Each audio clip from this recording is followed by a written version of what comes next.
Buenas noches. Buenas noches, maestra. Buenas noches. Buenas noches, Lice. Buenas noches, Buenas noches, maestra. licenciado. Buenas noches. Buenas noches, Lice. Vamos a esperar unos minutitos.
Ya, vamos a ir llamando lista.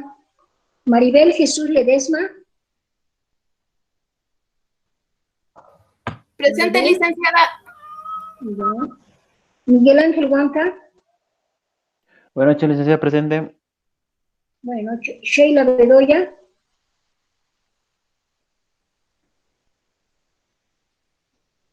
Andrea Giovanni Glenn. Magíster, buenas noches, presente. Buenas noches. Silvia Vidal Toichi. Presente, licenciada, buenas noches. Buenas noches. Anthony Henry Pérez. Presente, licenciada. Ya. Roger Gutiérrez Antesana. Buenas noches, magíster, presente. Buenas noches. Sergio Rivas Ayala. Presente, magíster, buenas noches. Daniela Paola Lizarazu. Espinosa Lizarazu.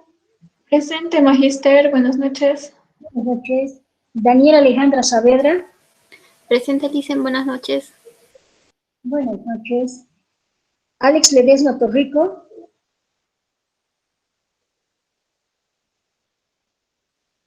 Alex Ledesma Torrico, ahí está. Vanessa Alison Zambrana. Buenas noches, Lice. Presente. Buenas noches. Gabriela Estefanía Rocha. Buenas noches, licenciada. Presente. Liber Manuel Miranda Godoy. Magíster, buenas noches. Presente. Buenas noches. Litsi Amparo Rodríguez Villaruel. Presente, licenciada, buenas noches. Buenas noches, Litsi. María de los Ángeles Villaruel Moyo. Presente, Lice, buenas noches. Buenas noches. Ingrid Andrea Aramayo. Buenas noches, licenciada. Presente. Pamela Ruth Vázquez González. Buenas noches, licenciada. Presente. Félix Ramírez Choque. Jimena Quispe Huanca. Buenas noches, Lice. Presente. Buenas noches. Franz Iván Guzmán. Presente, licenciada, buenas noches. Ingrid Danae Rojas. Buenas noches, licenciada. Presente. Douglas Cristian Julio Colque. Israel Mamani Cruz.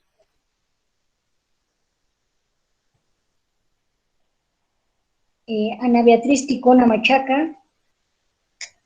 Presente, magíster, buenas noches. Buenas noches. Ronald Edgar Sánchez. Buenas noches, Lice. Buenas noches, Erlan Gonzalo. Lice, mil disculpas. Buenas noches, licenciada. Presente. Israel Mamá Cruz. Israel Mamani, ya. Perdón, mi micrófono no quería encender. No hay problema, no hay problema. Stephanie Rojas Agreda. Presente, licenciada, buenas noches. Buenas noches. Raúl Choquevilca. Presente, Lice, buenas noches. Buenas noches. Alejandra Rojas. Presente, licenciada. Buenas noches. Buenas noches. Daniela Sandy Solís. Presente, licenciada, buenas noches. Buenas noches. Denis Álvarez Camacho. Alden Mamani Crispín. Presente, licenciada, buenas noches. Buenas noches. Luis Felipe Benavides Vargas. Buenas noches, licenciada. Presente. Buenas noches. Carolina Cadima. Arispe Lunario Arturo. Presente. Ya. Joel Américo Rivero. Presente, dicen. Buenas noches. Buenas noches. Myron Sarmiento. Carla Daniela Tito. Carla Daniela Tito. Verónica Rosario Huanca. Buenas noches, Lice, presente. Naida Elizabeth Coria Vidal. Presente, licenciada, buenas noches. Buenas noches. Aide Lizeth Blanco Moyo. Buenas noches, magíster, presente. Buenas noches. Bueno,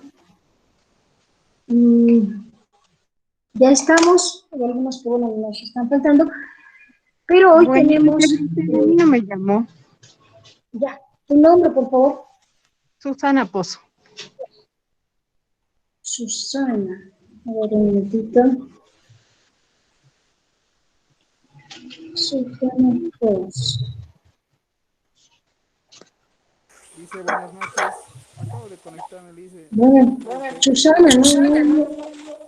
¿Primera vez que estás asistiendo, Susana? No, Lice. No te digo. Susana, a ver, ¿qué otro nombre? Susana Vanessa Pozo Miranda.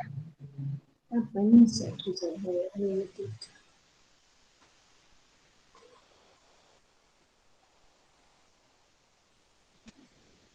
No te encuentro, Susana. Susana Vanessa. ¿Ya te llamé los otros días, lista? No estás en el listado.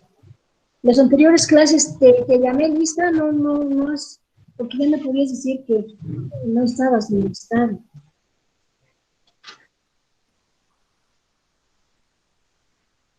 ¿Me das tu nombre, por favor?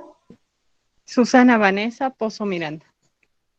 Susana Vanessa Pozo. Mira, no te tengo en este registro, pero ya me podías decir que no estabas en este listado de las anteriores clases. A ver, vamos a ir bien. ¿Quién más? Buenas noches, Lice. Sheila Bedoya, por favor. Claro que sí. ¿Alguien más? Gracias. Buenas noches, licenciada. Carla Pinto, por favor. Carla Pinto, ya. Buenas noches, Lice. Igual a mí, porfa, tuve percance, Lice. Alex Ledesma. Sí, Lice, Alex Ledesma. Ya estás. ¿Alguien más? Ya. Bueno, en la clase de hoy tenemos que revisar dos casos de estudio, ¿no? Un caso de la burbuja inmobiliaria y el caso Brothers, ¿no? Entonces, ahí es importante que ya ustedes participen, ustedes me digan qué cosa es lo que han ido entendiendo, cuál es el análisis realizado a los dos casos, al caso Northern Rock y al caso de la burbuja inmobiliaria. Vamos a empezar con el caso Northern Rock. A ver, ¿quién quiere empezar? ¿Quién quiere comentar?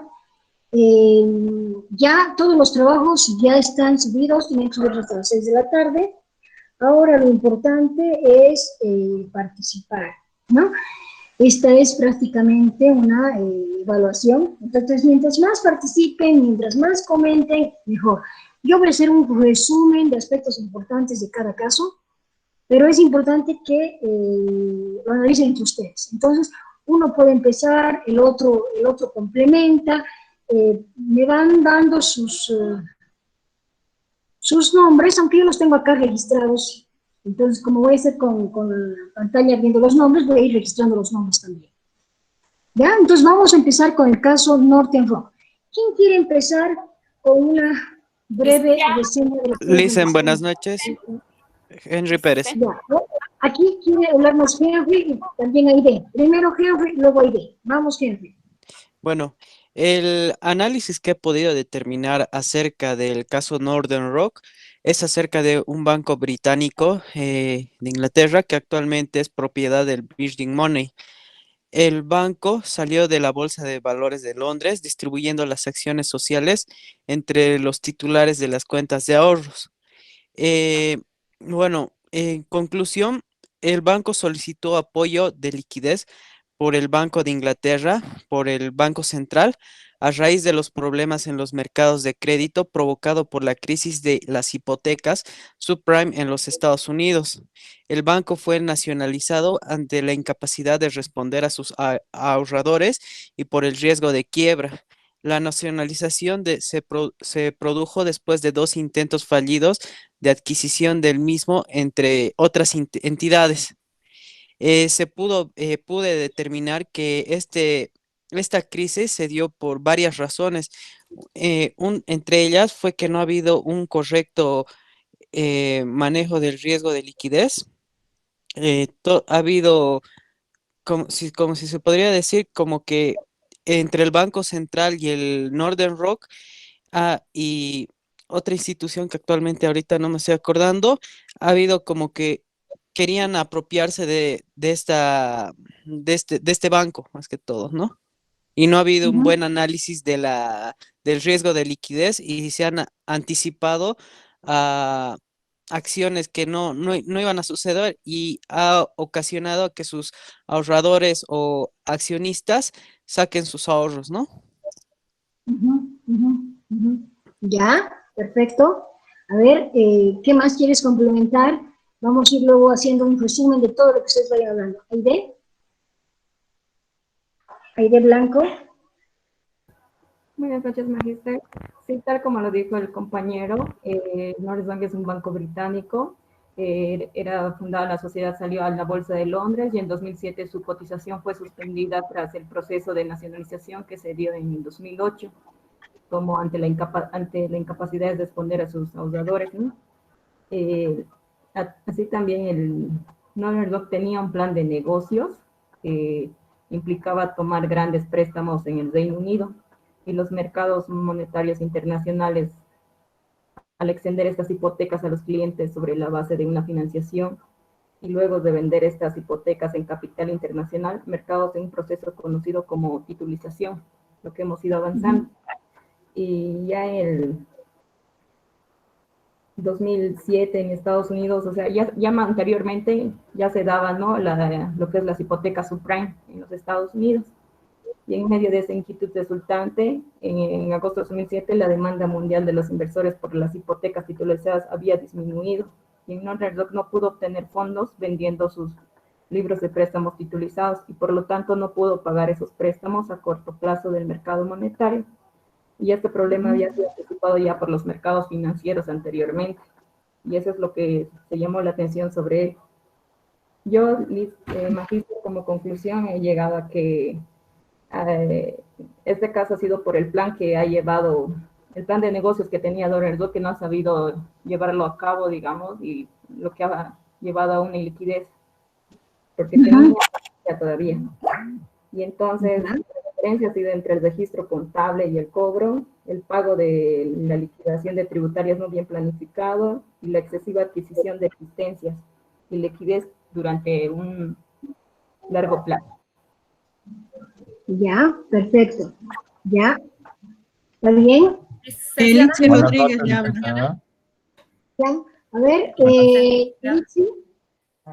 Completando a lo que anteriormente dijeron mis compañeros, habría que destacar también aquí, dicen que la retirada de fondos masivos que ha tenido este banco ha ocasionado la falta de liquidez, ¿no? Que por una noticia filtrada y mal rumorada, ha tenido que el gobierno dar garantías para que estos retiros cesen, ¿no? Porque si no, no se hubiera podido controlar.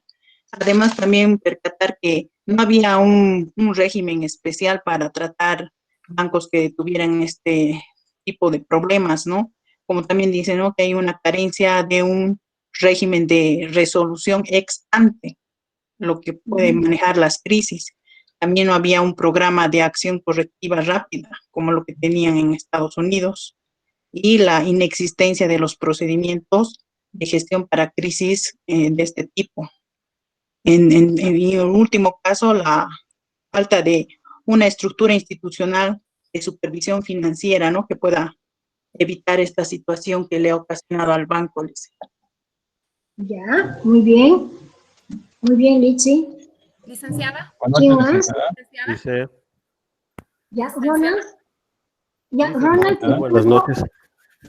Luego, Licenciada. sí, Silvia. Ingrid. Ya, primero Ingrid, ya. Primero Ronald, luego Ingrid. Ya, Ronald, Ingrid vamos. nada más, licenciada, por favor.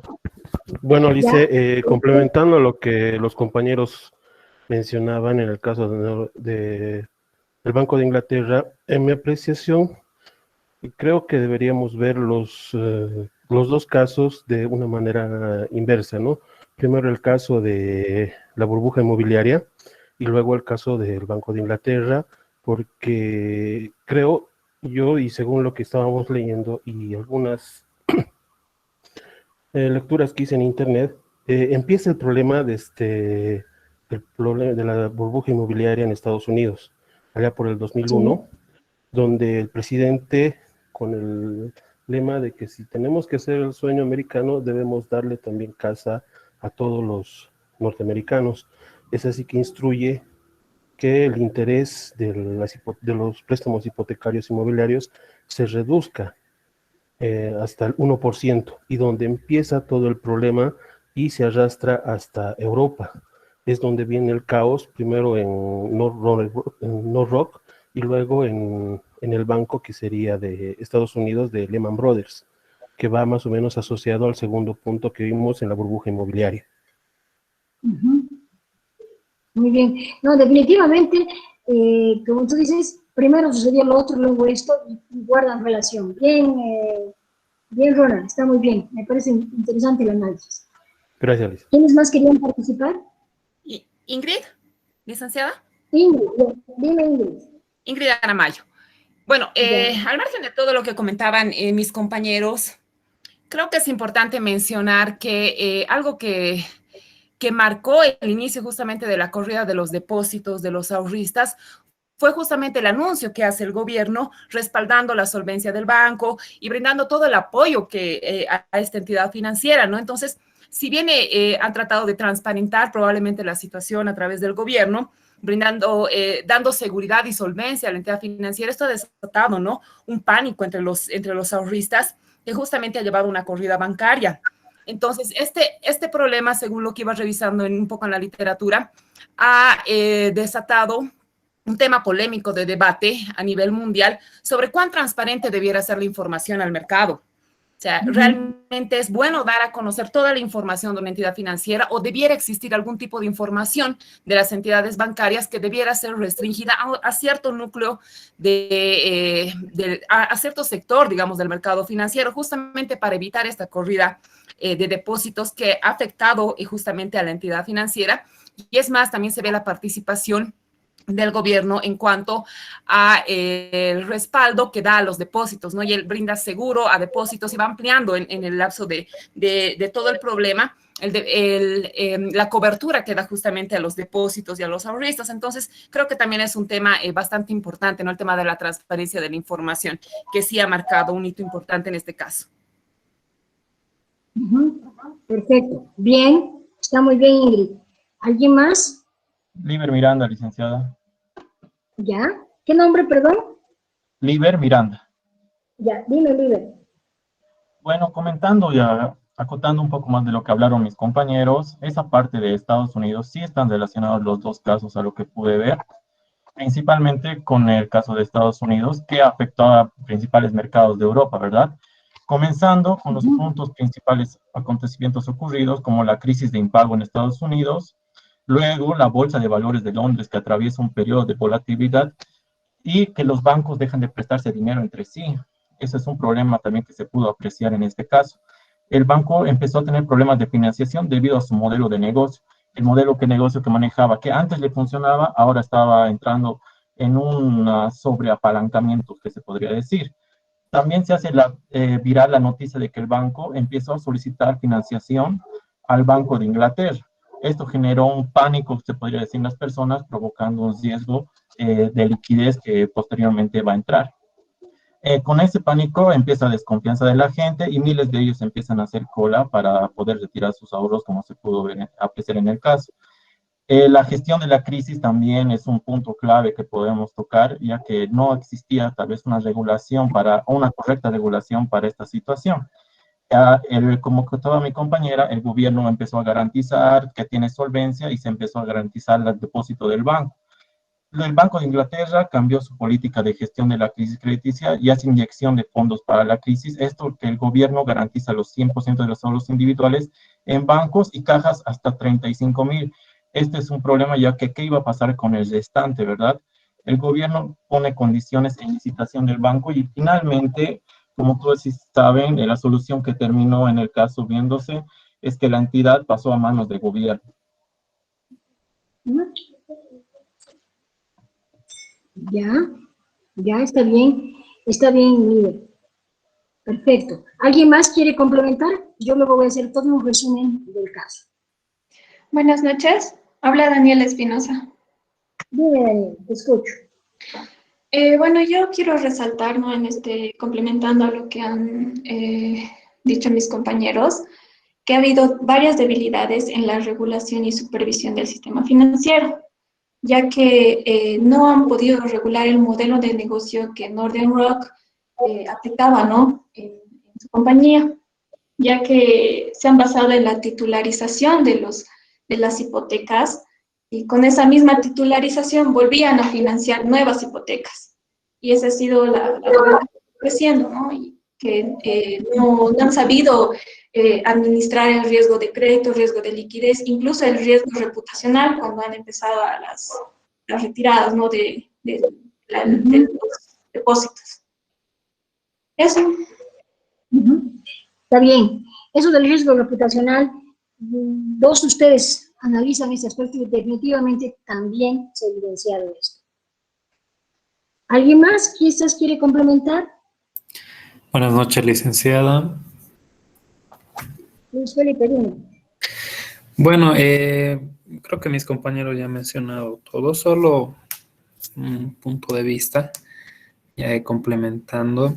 Se ve en los dos casos, ya sea en el del Banco de Inglaterra, en Northern Rock o en Estados Unidos con la burbuja, de que en ambos casos no se ha tomado en cuenta el riesgo que existía, es decir, era tan poco probable, o lo veían de esa manera, que no tomaron la importancia necesaria, ¿no?, para afrontar ese riesgo si se presentaba. Entonces, en el caso de Inglaterra, cuando estalló y hubo la fuga de efectivo, dejó al banco incluso manos del Estado por un tiempo, ¿no? En el caso de Estados Unidos con la burbuja inmobiliaria, a lo que vi, el cuarto banco más grande, ¿no?, en Estados Unidos quebró prácticamente por esta situación. Entonces, ese tipo de riesgo que muchas veces no es tomado en cuenta porque es poco probable o lo ven, ¿no?, como algo imposible que pueda ocurrir, pero en ambos casos son ejemplos claros de que al no prever este tipo de situaciones que por más mínimos que sea, puede llegar a ocurrir y puede afectar de manera contundente, ¿no? Efectivamente. Muy bien. Bueno, ya han hablado varios elementos de este caso. Este es un caso clásico para analizarlo cuando uno revisa lo que es el riesgo de liquidez. A ver, este caso, el caso Northern Rock, definitivamente un banco británico ubicado al norte de Inglaterra. Este banco, desde que se fundó, más o menos en el año 1997, era muy reconocido. Inclusive, entre sus clientes estaba la reina de Inglaterra. O sea, altos miembros de la sociedad británica eran los principales clientes. O sea, era un banco reconocido. Y todo surgió a raíz de un anuncio, ¿no? En el año 2007 se anuncia que este banco, el Banco de Inglaterra, ha solicitado una línea especial de financiación. Solo dijo eso. El banco solicitó una línea especial de financiación. Pero en pocas horas había filas inmensas en los bancos para retirar el dinero. Y con todo eso, lógicamente, se ha generado lo que es el riesgo de liquidez. O sea, solamente ese anuncio, ¿no? El banco ha solicitado una línea especial de financiación, pero bastó eso para que la gente ya empiece a sacárselo la plata. Y no era tanto así, ¿no? El banco era solvente, entre lo que son sus ingresos y sus salidas, el calce entre activas y pasivas estaba bien, como cualquier entidad financiera normal. Lógicamente que la mayor cantidad de sus créditos estaban a largo plazo, ¿no?, por hipotecas. Ante ese anuncio que muy bien decían ustedes, ustedes hablaban de un riesgo reputacional. Definitivamente ahí entró eso también. Frente a esto, y con toda la espalda que tenía este banco, tuvo que ser rescatada por el gobierno, indicando que todo se iba a devolver, ¿no? Los ahorros no se iban a perder, ¿no? Hablaba el ministro de Finanzas de allá, el británico, por los principales medios masivos, indicando que el gobierno británico garantizaba el ahorro de todos los clientes del banco, ¿no? Pero, bueno, o sea, más fue ese anuncio, ese pánico que se dio, y se dio un desplome total, ¿no? En unos días las acciones perdieron hasta el 30% de su valor, en pocos días. Posteriormente, había bancos que querían adquirir, querían comprarlo, pero al final fue nacionalizado. Se dividió después en dos bancos, ¿no? El Northern Rock PSL y el Northern Rock PLC, eran dos. el banco fue vendido.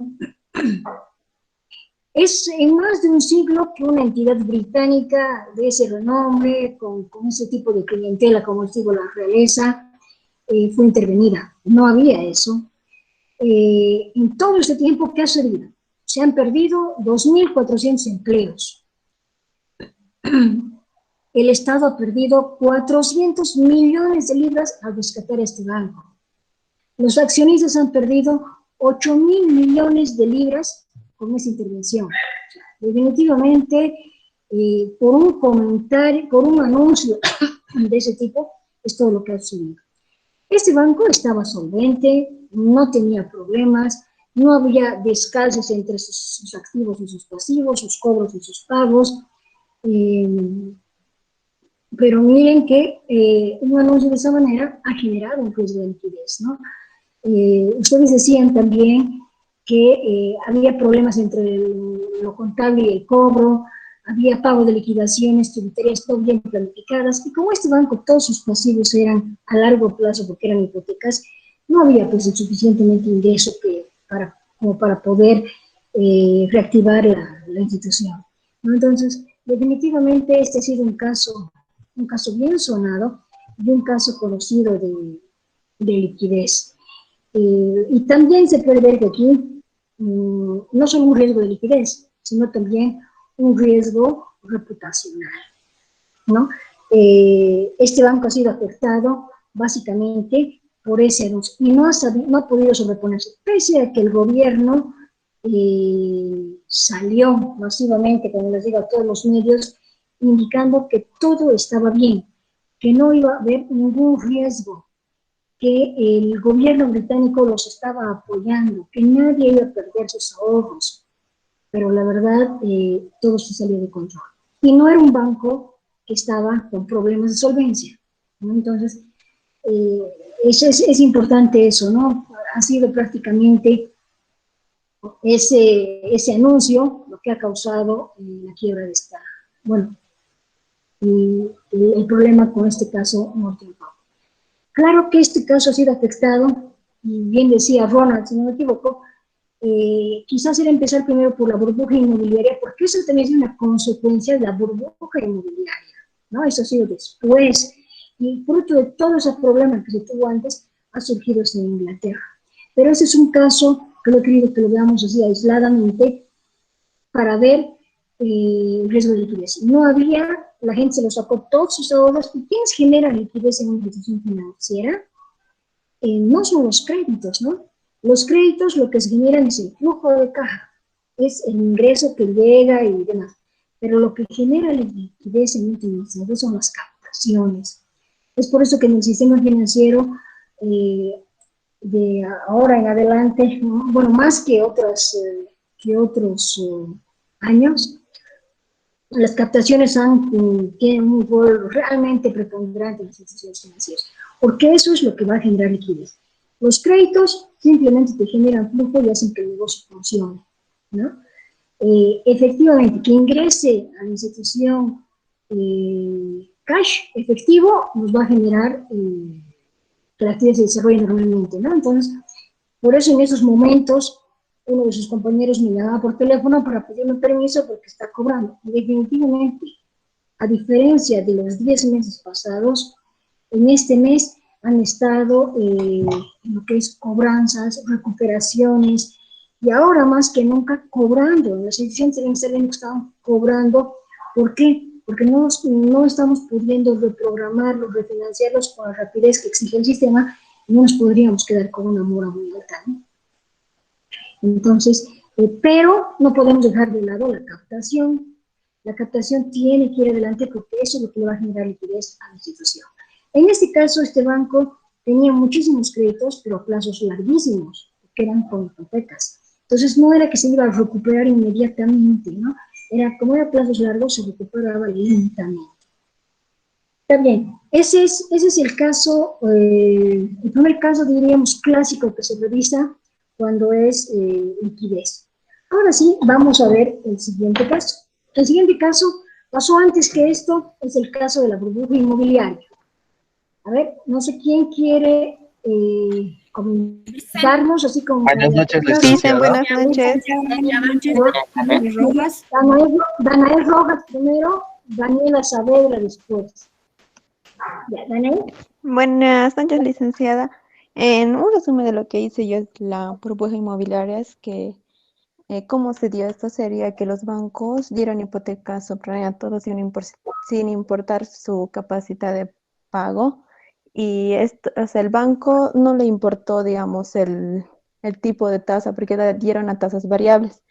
Y lo que consistía en la tasa variable era que si la tasa era baja, las cuotas igual eran bajas, pero si subía igual las tasas, sus cuotas iban a también a ser altas. Los bancos de inversión empezaron a meter lo que son las hipotecas subprime con los denominados CDO, que son la obligación colateralizada por deuda. Y los inversionistas, o sea, al ver que los CDOs eran los que estaban saliendo estaban saliendo más, decidieron invertir.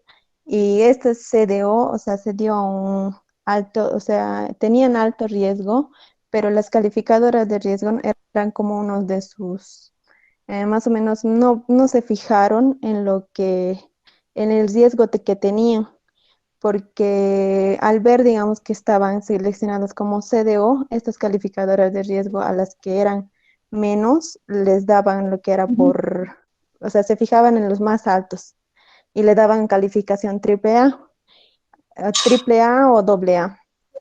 Y después de eso, los inversionistas al ver, o sea, por la calificación era donde más invertían. Y también luego surgió lo que son los CDS, que fueron era como que les aseguraban que los CDOs, o sea, no podían tener pérdidas. Y también podía decir que debido a que se vio una alta demanda, como todos querían en Estados Unidos una vivienda, se dio una alta demanda de viviendas. Entonces el precio, como todos querían, el precio empezó a dispararse y hubo un rumor, y recién apareció primero un rumor de que iba a pasar como una crisis o algo así, pero muchos no hicieron caso y el gobierno trató de estabilizar, o sea, trató de decir que no iba a pasar nada. Pero aquí igual aparecen lo que son los especuladores. Los especuladores son los que ellos nos advierten a lo que va a pasar antes de que pase. Ellos fueron los que dijeron que los CDOs iban a bajar de precio y que todo iba a cambiar. Nadie les hizo caso, pero pasado un tiempo sucedió todo lo que ellos, o sea, dijeron que iba a pasar. Y esto es lo que desencadenó a que la burbuja inmobiliaria estalle, ¿no?, en Estados Unidos. Millones de personas se quedaron sin casas, otros no tenían dinero, los inversionistas igual a nivel del mundo, los que invirtieron se quedaron sin nada. Algunas personas, los que invirtieron su dinero, perdieron todos los ahorros de toda su vida, y los únicos que podría decirse que ganaron a partir de esto fueron los especuladores, ya que advirtieron, porque también el banco Lehman Brothers fue el que quebró, y que era uno de los bancos más grandes de Estados Unidos. Y también el Merrill. Eso es lo que podría decir. Está bien, Danae, muy bien, muchas gracias. ¿Quién más le quería opinar? Yo, licenciada Daniela Saavedra. Sí, Daniela. Bueno, principalmente también empezó porque en el 2001 Estados Unidos sufrió lo que es el atentado del 11 de septiembre. Entonces el gobierno quería como que reactivar y darles un poco de esperanza también a todos los americanos. Entonces lo que hizo era bajar las tasas de interés de un 6% hasta el 1%, lo que hizo que las familias que necesitaban viviendas soliciten más créditos de vivienda. Entonces había una alta demanda de inmuebles.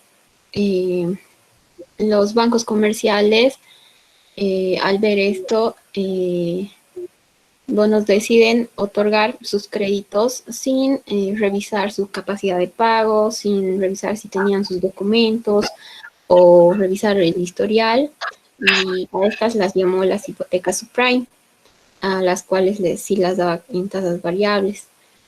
Y como todos querían invertir, todos querían ganar, entonces los bancos de inversión ven una potencial inversión y crean los CDOs y los dividen en tres, que es unos que van a ser de riesgo alto, medio y bajo.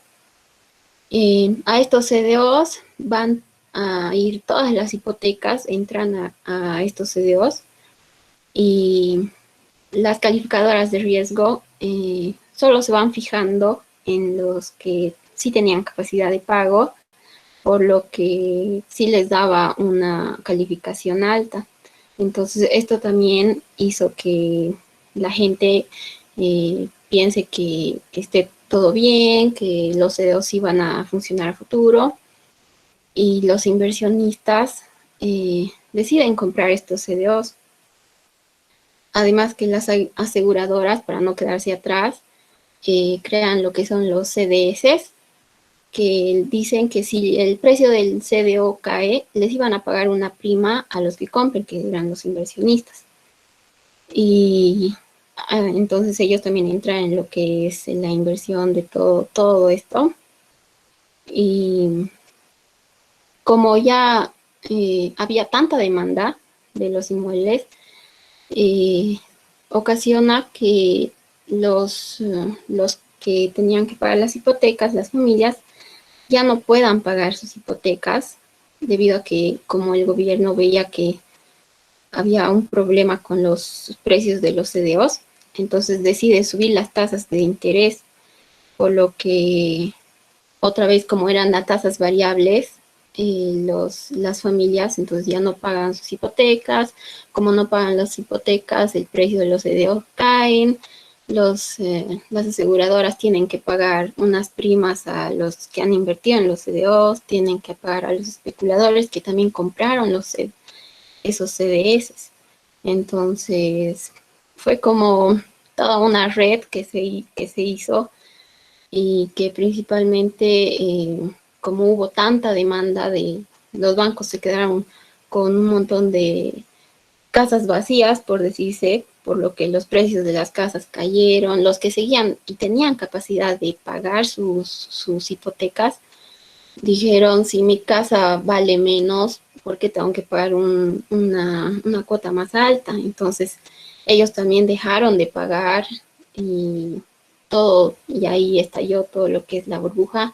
Además que fue cuando uno de los bancos más grandes, que es Lehman Brothers, se declaró en quiebra. Y ahí fue donde ocurrió ya todo esto.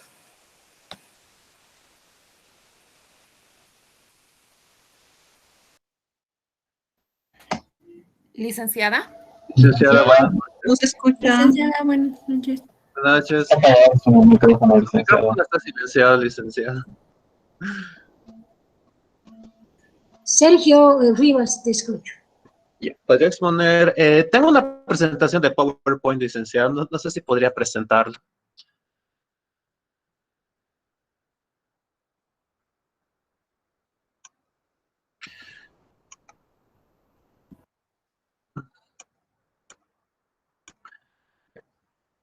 Tengo una presentación de PowerPoint, licenciada, hablando un poco más sobre lo de la burbuja inmobiliaria.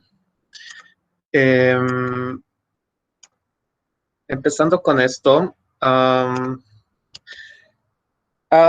yo más que todo en el trabajo y toda esta relación que vi con los enlaces que nos envió, vi que las tres películas más el enlace más lo que es el pequeño documental tienen una amplia relación con respecto a todo lo que ha sucedido. Es decir, en cierta medida, por ejemplo, en la burbuja inmobiliaria, justamente al principio de la película de Wall Street 2 muestran uno de los grandes impactos, que es el desempleo masivo de todos. Es decir, la misma empresa del joven Jake, es decir, que era una trading, es decir, empiezan a despedirlos. En la película donde se muestra, digamos, el mayor impacto de esta, es decir, de la burbuja, es justamente en La Gran Apuesta, donde justamente el personaje interpretado por Christian Bale muestra cómo, es decir, él descubre esa pequeña burbuja y cómo va creciendo, pero es gracias a la mora que tienen es decir, la misma gente con los bancos, es decir, al no poder pagar sus hipotecas. ¿Qué significaba? Había gente que incluso tenía hasta 5 casas, 6 casas, 10 casas, todos y estas personas hipotecaban otras casas más, otras personas, pero no llegaban a pagar sus moras. Eso era uno de los puntos más altos que tenían, digamos, bueno, y también más frágiles. Y eso empezó a inflarse más y más y más hasta el punto que la mora era tan alta a la creación de los CDOs sintéticos, los bonos subprimes y todo eso, explotó la burbuja. Justamente en ambas películas hay esa relación y es como que afecta de distintas maneras, de distintos grados. Justamente en la que es el precio de la codicia, muestra como que Eric Dale agarra y él descubre, es decir, lo que es esta burbuja, pero al final unos empleados de confianza termina exponiéndola y demuestran que siempre una entidad no es, digamos, cualquier empleado no es indispensable, es decir, en tal empresa, pero también se muestran las consecuencias de la misma, cómo utilizaron una cierta estrategia al vender sus mismos activos para poder, esos activos que ya no valían casi nada, para poder por lo menos salvar un poco del capital de la empresa y no quedarse sin nada y no llegar a pérdidas. Luego, en La Gran Apuesta de los bonos subprime, la mejor manera como se pudo entender ha sido con el juego de Jenga, que habla el señor Bennett, y justamente habla que estos bonos, la gente empezó a no pagarlos y estos bonos empezaron a bajar, bueno, todo que los créditos que sacaban empezaron a bajar a B, a C, W, incluso eran bonos que no valían nada, que valían cero. ¿Qué hizo lo que eran las aseguradoras? Agarraron y justamente para no perder la competitividad que tenían ellos, porque lastimosamente ellos en vez de pensar en la gente, una entidad siempre piensa en generar dinero. Entonces agarraron todos estos bonos y en vez de poner los que valían, digamos, triple C o W, agarraron y los pusieron triple A, diciendo que no valía nada. Eso iba a ser el pequeño comienzo de lo que se avecinaba. Y eso en la misma película van analizando y se van dando cuenta, obvio, van apostando contra el sistema y van comprando ellos mismos y, bueno, reciben una prima, porque mientras más baja el valor, ellos van a recibir más, como explicó anteriormente a Daniel. Pero justamente no iba a ser así porque iban a salir los bonos sintéticos y los CDOs sintéticos. Ahora, más que todo lo de las burbujas se enfoca más en lo que es en Wall Street 2, el dinero nunca duerme, donde Gordon Gekko habla con Jake y le menciona que esto ya sucedió antes en la historia y justamente fue en Holanda, una de las hoy lo llama la burbuja más grande de la historia, ya que los tulipanes, con un tulipán mismo podías comprar toda una casa, pero la gente empezó a especular y empezó a elevarse tanto el precio del valor del tulipán que esta burbuja llegó a estallar. ¿Y qué pasó? Los tulipanes empezaron a bajar de valor y no valían ya casi nada y la gente empezó a perder sus hogares. Aquí hay una pequeña muestra de cómo ha sido la gran subida en los años 1600 y al final llega a su punto máximo donde se desplomó de repente el mercado y como que volvió a su precio base, se puede decir, los tulipanes. Lo mismo pasó con lo que es los bonos hipotecarios. La consecuencia de todo esto se generó pues lo que es el desempleo. Lo que es el desempleo y lo que es la quiebra de varias entidades, porque varias entidades quebraron, pero los que no quebraron han sido mayormente los bancos. Uno que otro iba a quebrar, pero la mayoría de los bancos no quebraron. Fueron salvados por el mismo gobierno de Estados Unidos, ya que ellos inyectaron su capital en la misma entidad. Y la única manera es que el banco nunca pierde, y es verdad. ¿Qué hicieron? Solamente llegaron a inculpar a una sola persona y de esta especulación y al final se lavaron las manos. El gobierno de Estados Unidos agarró y dijo, muy bien, inyectaremos capital y listo, con ustedes van a reinvertir haciendo otras cosas. Y hicieron lo mismo de los bonos, pero llamaron con otro nombre, bueno, ahora no recuerdo muy bien ese nombre, pero hicieron casi la misma actividad. La cosa es que tardó muchos años en recuperarse, no solo Estados Unidos, sino el mundo, ya que la economía del mundo giraba alrededor de Estados Unidos por casi 50 años desde la Segunda Guerra Mundial. Así que esto no solo afectó a Estados Unidos, sino al resto del mundo. Y las consecuencias, sí, el desempleo masivo en Estados Unidos, gente sin casas, gente huyendo, digamos, de sus deudas. En Europa los mercados incluso cayeron, el trading, todo. Es decir, era una catástrofe, algo que actualmente está pasando porque justamente ahora lo que vivimos, sí, es uno, como se llaman ahorita, es la crisis del coronavirus y hay algo que se llama la burbuja verde, que es la nueva burbuja que está actualmente en nuestro sistema. La burbuja verde se refiere a todo lo que son la inversión, pero en lo que son materia prima, naturales, sin afectar el medio ambiente. Ejemplo, energía solar, energía eólica y todo eso. Pero al fin y al cabo, como dicen, eso va a llegar a reventar. Actualmente son de las burbujas que están especulando, pero posiblemente en el futuro llegue a reventar eso. Ahora, bueno, no sé si podría mostrar un video de cómo la calificadora de riesgo Standard & Poor's en la película Gran Apuesta, bueno, muestran una parte de la realidad de cómo fue es decir, lo que sucedió con lo que la otorgación de los bonos subprime y todo eso, y cómo las dieron calificación AAA no siendo AAA.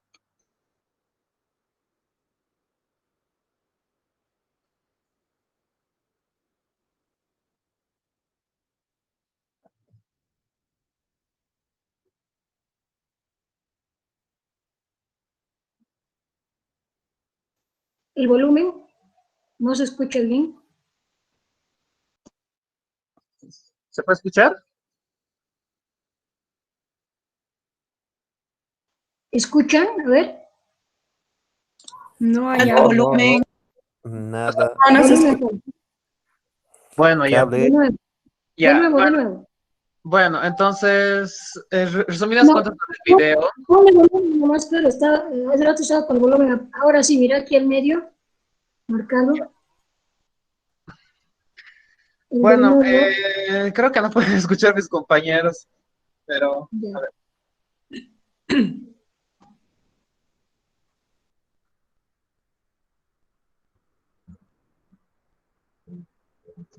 ¿Sabes qué, Sergio? Compartilo. Está muy bien, compartilo, pero compartilo no como pantalla completa, sino la última opción. Cuando compartas, has compartido como pantalla completa, ahí la tercera opción hacia abajo, ahí compartir. Ya. Bueno, pero para cerrarlo, mejor les explicaría que es un video que está junto ahí en PowerPoint. Lo que trata de explicar ahí en la parte de la película es que Standard & Poor's no quería, es decir, no quería perder sus clientes, ya que frente a ello, es decir, tenían su competencia justamente al frente de ellos y ellos pensaban y decían, no vamos a otorgarles, es decir, no vamos a decir la verdad, ya que nosotros vamos a perder dinero, vamos a perder gente, vamos a perder nuestros propios inversores mismos, así que ¿qué hacemos? Les vamos a dar, bueno, AAA, les vamos a dar lo que quieren, para que no se vayan con la competencia. Así se muestra en parte la realidad y el egoísmo que también existe con las entidades. Y eso tiene relación con lo que es justamente el precio de la codicia, donde el presidente, se puede decir, todos los accionistas, el dueño de la empresa, decide vender la empresa a pesar de que ya no vale nada. Pero uno de los jefes le dice que no, que realmente la gente va a perder dinero y él dice, ¿qué importa? Nosotros aquí vamos a generar y ganar dinero. En cierta medida, lo que traté de mostrar ha sido como otra perspectiva de cómo afectó a la sociedad y cómo se manejaron estos bonos y al mercado mismo también cómo llegó a afectar. Muy bien, Sergio, muchas gracias, muy bien. Licenciada. ¿Alguien más? Licenciada. Dime, te escucho, Ingrid. Perfecto. Bueno, complementando un poquitito a todo lo que mencionaban, y Daniela, si no estoy mal, hizo mención un poco a cómo surge justamente el tema de los créditos subprime, que surge a raíz de una política de reducción de tasas, ¿no? Que ella bien lo mencionaba. Pero esta política de reducción de tasas ha generado en el sistema bancario prácticas crediticias muy laxas, muy sencillas en realidad. Entonces, eso ha ocasionado que mucha gente pueda acceder justamente a los créditos, y estos créditos alcanzan al sector subprime. Por eso justamente surge el término de créditos subprime, que son familias que tienen bajos recursos o prácticamente no tienen recursos o ingresos financieros, no tienen un historial crediticio, no tienen en muchos casos documentación en orden, etcétera, y se les otorga créditos hipotecarios justamente a estas personas. Entonces, dentro de toda esta forma de otorgar créditos, existe un intermediario entre lo que es el cliente o la persona que va a adquirir la hipoteca con el banco que la va a otorgar, que son los brokers inmobiliarios, que justamente estas personas se preocupan por buscar personas que quieran adquirir viviendas, hipotecarse, y una vez que firman o hacen el negocio, pasan la información a los bancos, quienes les otorgan el crédito como tal. Pero los bancos, al tener prácticas crediticias bastante laxas, surge un tema muy, muy importante. Ellos otorgan los créditos sin mayor problema. ¿Por qué? Porque las entidades financieras, en este caso los bancos, no son quienes se quedan con el riesgo, sino que agarran y los empaquetan justamente a todas estas hipotecas, a todos los créditos hipotecarios, incluidos los créditos subprime dentro de estas bolsas, denominadas bonos, y las venden a otros intermediarios, a otras entidades financieras. Entonces, estos bancos, por eso justamente, otorgan los créditos sin mayor problema. Y muchos de estos créditos subprime son refinanciados en varias ocasiones, lo cual va incrementando en el tiempo justamente el monto del crédito, debido justamente a este crecimiento o este auge hipotecario, a este crédito hipotecario, los precios de las viviendas empiezan a incrementarse. Entonces llega un momento en que cuando estalla esta burbuja hipotecaria, una casa, por poner un ejemplo, costaba 200,000 en función al crédito que le había otorgado el banco, pero en papeles o en el mercado como tal, la casa solamente valía 50,000. Entonces empieza a crearse una mora, lo cual ya va afectando a todos los sectores financieros.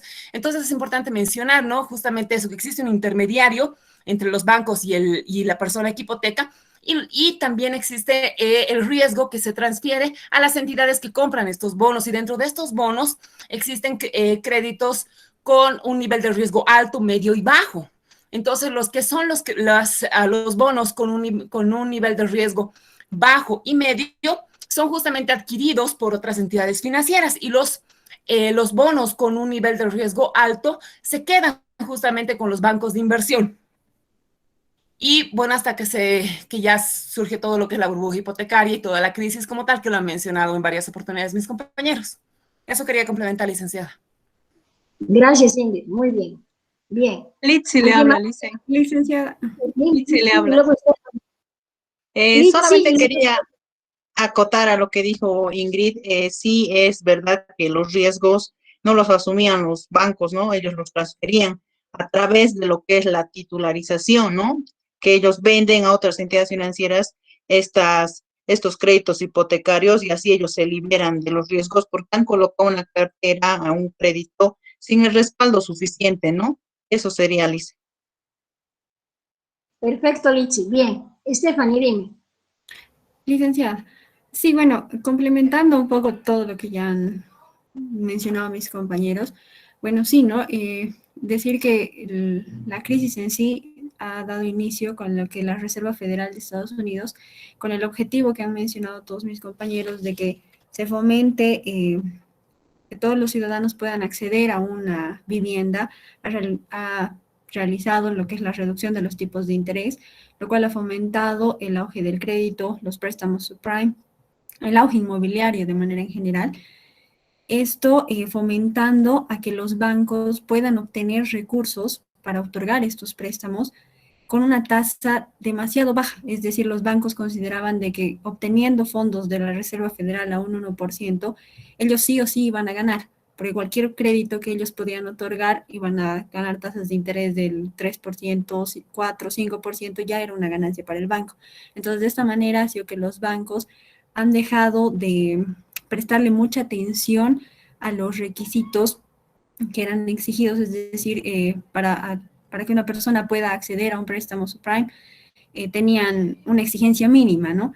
No pedían un requerimiento de pruebas de ingresos, los pagos iniciales eran recontra mínimos, no había una evaluación del riesgo de los deudores basados en la información verídica, ¿no?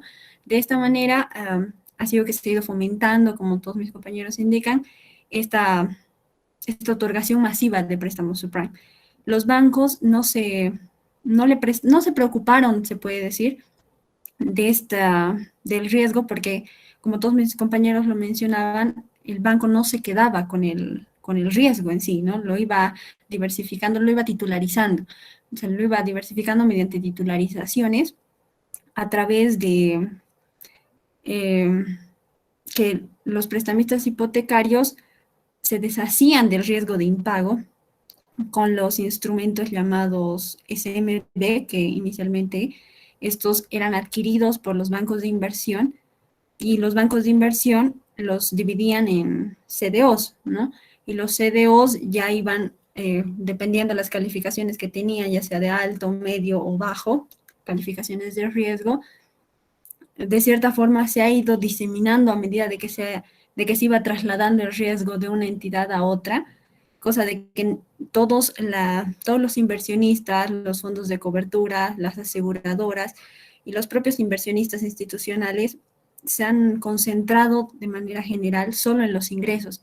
Veían que un CDO les proporcionaba muy buena rentabilidad, que se puede decir que se han ido más a enfocarse en que estaban teniendo grandes ingresos, ignorando el verdadero riesgo al que estaban expuestos, ¿no?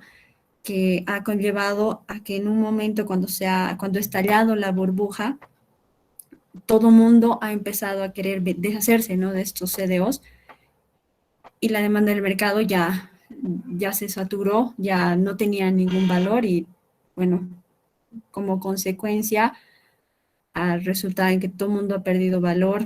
O sea, se han tenido pérdidas millonarias de los bancos, ya que ni los fondos de cobertura han podido reponer a los bancos de inversión estos fondos que tenían, debido a que los mismos fondos de cobertura habían invertido en los CDOs. Eso sería, Lisa. Está bien, Stephanie, bien. ¿Alguien más quiere Licenciada, buenas noches. Verónica, y luego Lidia. Dime, Verónica. Dice, buenas noches, tal vez, bueno, ya lo han dicho repetidas veces, pero algo muy interesante, así que me ha parecido realmente interesante en el caso de la burbuja inmobiliaria ha sido los pocos requisitos que pedían, ¿no?, para la otorgación de créditos, ya que fácilmente también ellos, a bajas tasas, como estaba diciendo mi compañera Stephanie, a bajas tasas ellos adquirían, entonces a bajas tasas ellos prestaban y ganaban un porcentaje mínimo.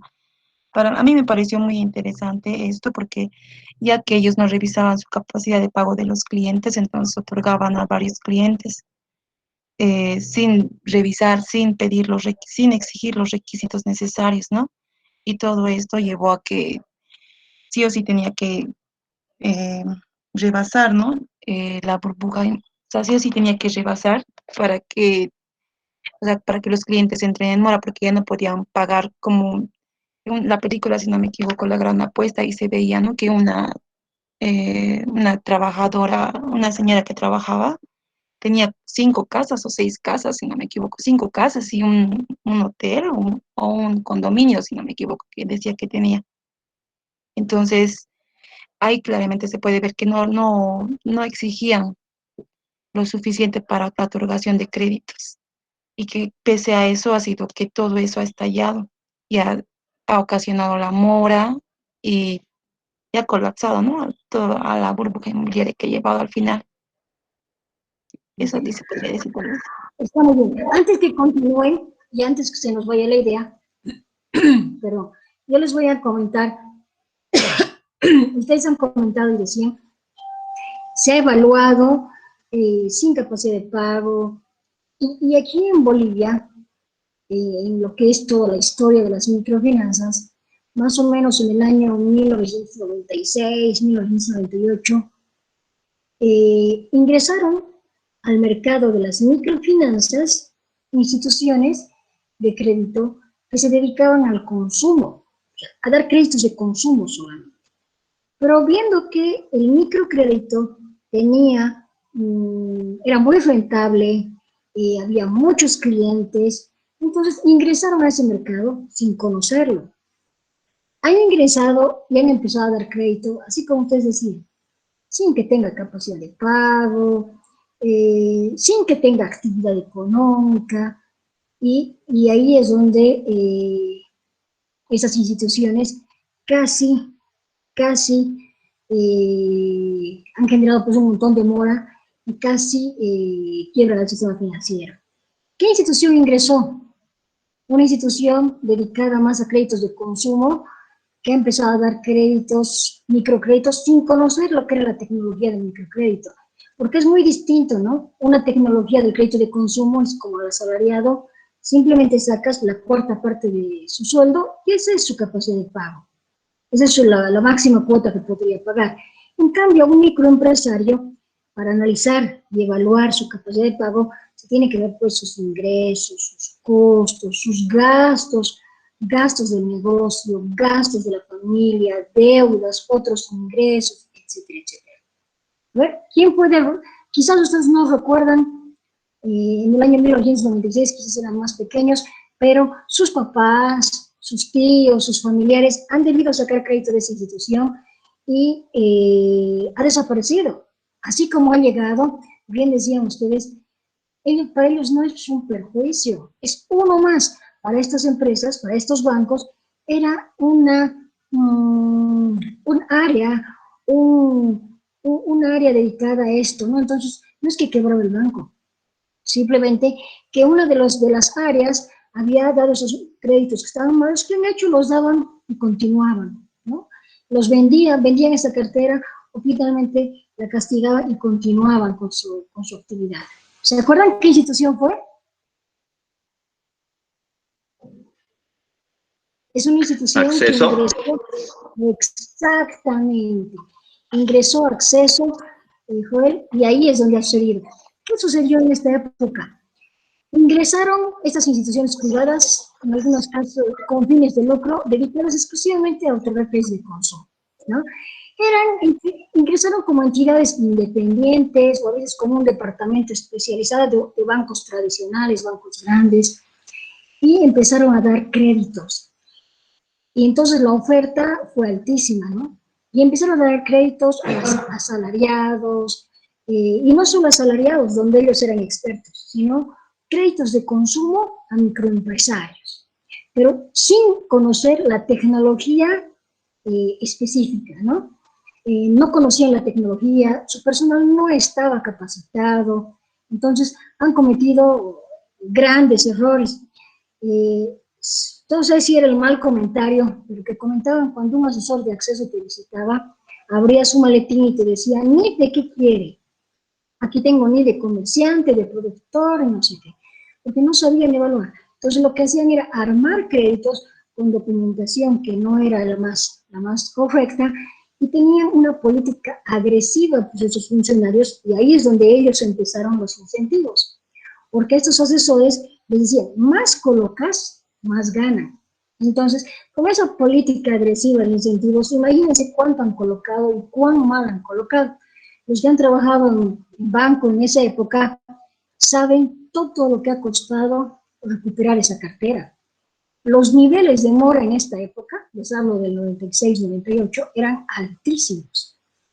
La gente se sobreendeudó porque tenía crédito en el banco, en un banco X, pero como te daban y era tan facilito sacar en Acceso, sacabas de Acceso más, y no solo él, mi esposa, mi hijo, mi prima, y sin negocio, sin actividad, o con un mismo negocio todos, y no había ningún control.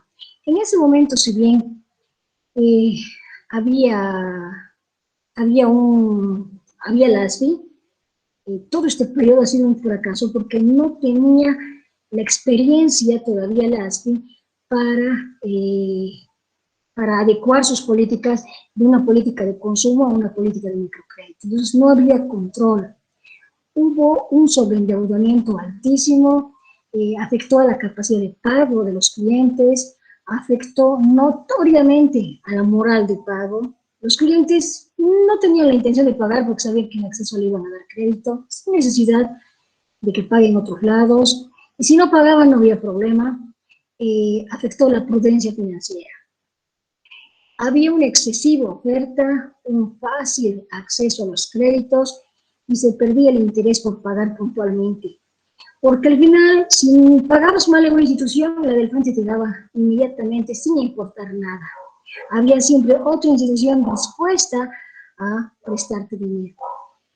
La reguladora, ASFI, no estaba preparada. En ese momento, ASFI no diferenciaba, ¿no?, entre lo que es un crédito de consumo y un microcrédito. Casi, les digo, se destruye lo que son las microfinanzas. Esa época ha sido la peor crisis que se ha tenido.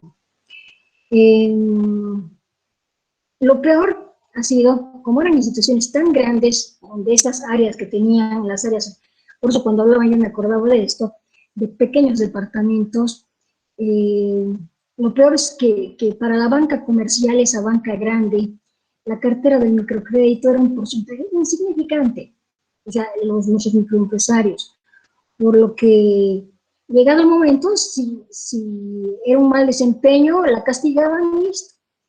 Y continuaban ellos, porque esto era una pequeña parte de lo que hacían. Pero en cambio, para el mercado de las microfinanzas ha sido, pues, bien crítico, ¿no? Porque las instituciones dedicadas a esto de las microfinanzas tienen el riesgo de perder o morir, al no haber sido, porque se han contaminado con todas esas malas prácticas. Estas instituciones han ingresado al mercado, pero se han ido muchísimo más rápido. Han ingresado el año 96, 98 y el año 2000 no había. O sea, así tan rápido como han ingresado, mucho más rápido se han ido. Pero han destruido lo que es el mercado de las microfinanzas. A partir de esa fecha, la moral de pago de los clientes cambió notoriamente. Y en esta época surgió la Asociación de Deudores Morosos. No sé si recuerdan, pero en esta época era realmente un periodo crítico. Acá los clientes, los que no querían pagar, y no estaban tan sobreendeudados que era difícil que puedan pagar. Ahí hubo la Asociación de Prestatarios, y tenía su presidenta, y los clientes inclusive se iban por los bancos. Y me acuerdo, yo trabajaba en ese tiempo en la central también, y fueron y querían quemar las instituciones. Ahí encerraban a los funcionarios de las instituciones, los funcionarios tenían que salir por las paredes de los vecinos, porque decían, no queremos pagar y no vamos a pagar, y estaban castigados en acceso. Y lo peor es que cuando querían ir a solucionar acceso ya desapareció, ya no había. Inclusive había quejas, se deben acordar los que han trabajado este tiempo, que les habían dado la cuota a su asesor, pero nunca depositó su asesor a su crédito. No, yo le he devuelto a mi asesor, tengo mi respaldo. No había, o sea, definitivamente los funcionarios que participaron en ese momento otorgando créditos, para nada eran asesores, ¿no? Más parecían carniceros, no sé, pero no tenían ni idea de lo que era analizar un crédito. Y realmente qué importante es eso, ¿no? Del análisis de la capacidad de pago, de la capacidad de endeudamiento. Esto ha llevado a una crisis terrible de las microfinanzas, ¿no? La verdad que después, así como hay crisis, también uno se vuelve a levantar, se consolidó después desde la industria de las microfinanzas, y los clientes entendieron que los riesgos están en mora, ¿no? Si un cliente entra en mora, el único que se perjudica es él. Para el banco eres un cliente, pero para vos, ¿quién te va a prestar? Entonces, los bancos empezaron a negociar sus créditos, se castigó un montón de intereses, se castigó parte del capital, y los clientes empezaron a normalizar. Es en esta época que surgió el área de normalización de cartera. Era normalizar la cartera de todos esos clientes. Antes que solamente había asesores, tenía que haber ahora asesores que normalicen sus carteras, hagan que la cartera nuevamente vuelva a ser activa, y que los clientes empiecen a reactivar y empiecen a pagar, aunque poco a poco, pero que paguen. Más bien que se salió de esto. Pero les cuento, ya para cerrar, para que no cambiemos de tema, pero era importante, quería comentarles esto, A raíz de esto, también el sistema financiero hizo grandes ajustes, ¿no? Hizo grandes ajustes. Antes, en los inicios de las microfinanzas, los funcionarios que daban crédito no eran como es ahora, ¿no? Ahora tienes que ser economista, auditor, administrador, ingeniero industrial, ingeniero comercial o de la rama de las áreas exactas, ¿no? De ciencias exactas. Antes no. Antes, si eras sociólogo, psicólogo, entendías a los clientes, mirabas el brillo de sus ojos, de acuerdo a eso te dabas cuenta cómo era. Así nacieron las microfinanzas. Entonces, ahí, a raíz de todo lo que pasó, tuvo que haber cambios, ¿no? Ahí, primero, no solamente eran créditos, ahora empezó el concepto de línea de crédito, crédito paralelo, ya había otros servicios, no solamente crédito, ya había giros, transferencias, ya no había el crédito grupal, sino crédito individual, ya no era como antes, te doy crédito y tu primera secuencia 500, tu segunda secuencia 1000, tu tercera secuencia 1500, ¿no? Era secuencial con el tiempo, ya no era así, ya no era escalonado. Ahora, en ese momento, los créditos fueron de acuerdo a tu capacidad de pago, te doy. ¿Tienes capacidad de pago para 1000, 2000, 3000? Te doy. No es necesario que estés aquí creciendo escalonadamente. Ya había un análisis de capacidad de pago. Allá surgieron inclusive el área de riesgos, el área de auditoría, ya había, se cambió totalmente el perfil de talento de recurso humano, ¿no? Ya no podía ser el asesor un psicólogo, un sociólogo, tenía que ser una persona que conozca del análisis, ¿no? Que sea de las ramas financieras. Bueno, y ahí es donde se cambió todo esto de las microfinanzas. Eso les quería comentar, para no olvidarme, porque cuando ustedes conversaban y cuando hablaban de cómo se dio crédito sin capacidad de pago, sin análisis, y es que muchas veces surge eso por los incentivos. Esa institución fue la que dio los incentivos y después han debido darse cuenta, desapareció. Así como llegó, más rápido se fue, ha dejado un montón de cliente endeudada, pero ha dejado una de las mejores enseñanzas, ¿no? El asesor no tiene que improvisar, el asesor tiene que ser un funcionario tiene que tener un perfil, ya sea de auditoría, ingeniería industrial, ingeniería comercial, mejor si son finanzas, como muchos de ustedes. Entonces, ese perfil tiene que ser para analizar de manera cabal lo que es la capacidad de pago, el patrimonio de los clientes, ¿no? Ahí se ha cambiado. ¿Se acuerdan de esa época? Algunos han debido ver quizás a sus papás, a sus tíos, familiares. ¿Os recuerdan? Esto, pero le dicen más parte de la educación, ¿no? O sea, si bien en ese entonces agarraban hasta técnicos, que yo sepa, yo conozco una persona que era ingeniero civil y él dice, a mí me pagaban 14,000 pesos, pero que tenía que llevar crédito, dice. Entonces, ahí va más el tema de la educación, ¿no? Que es la base fundamental para trabajar en este negocio, en realidad. Porque si no tienes principios, valores y ética, bueno, pues se va a reflejar lo mismo, ¿no? En la cartera que tú administras, ¿no? Inventándote cosas, qué sé yo. Entonces, bueno, en este tiempo las microfinanzas ya están bastante controladas. Evidentemente, esto ha sido a raíz de que se ha tenido una mora bastante descontrolada y bueno, esos casos, ¿no? De acceso principalmente, que han llevado a mejorar los controles en todo nivel.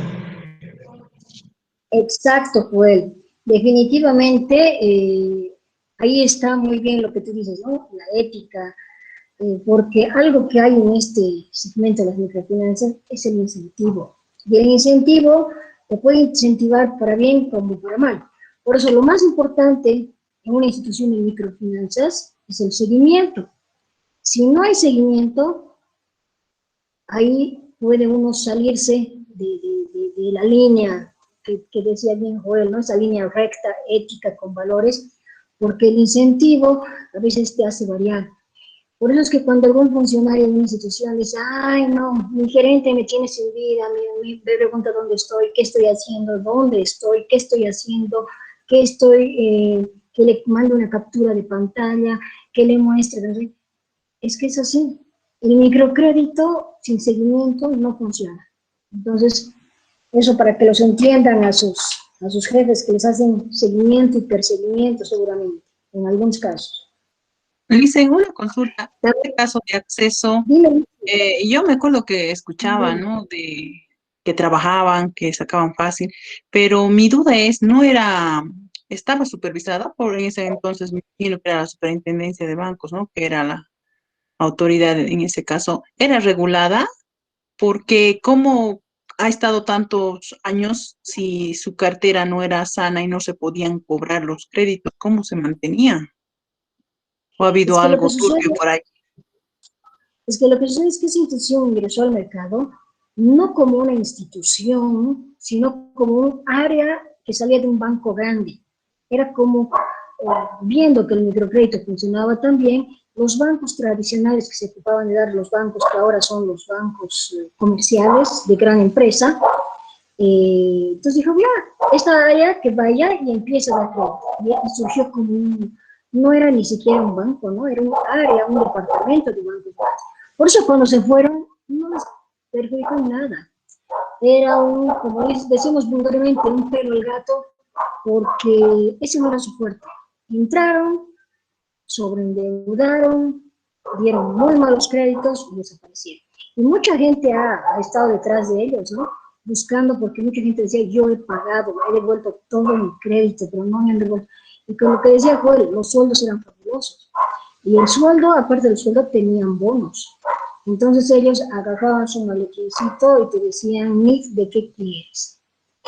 ¿Y qué ha sucedido con las que si bien era la reguladora, no tenía experiencia para diferenciar qué era un crédito de consumo y qué era un crédito, un microcrédito? Y hay que tener realmente, yo les cuento un caso real de una institución, estaban contratando a un funcionario, ha ingresado una funcionaria a la entrevista, ha impactado perfectamente a todos los que le han entrevistado, y ella decía, no, yo doy créditos de consumo, doy créditos de...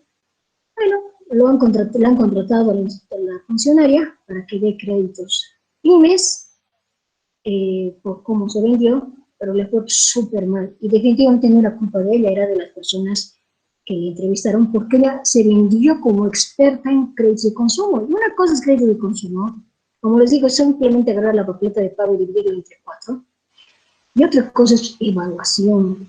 Y más una evaluación PYME, que ya implica análisis de estados financieros. Entonces, no es lo mismo. Son dos tecnologías totalmente distintas. Y bueno, se contrató a la funcionaria y pues tuvo un problema porque la funcionaria ni atrás ni adelante. Y es porque no distinguen entre un crédito de consumo y el otro. Y en ese momento era mucho más notoria la diferencia, ni la reguladora podía diferenciar, ¿no? Entonces, surgió, pero desapareció, pero dejó huella.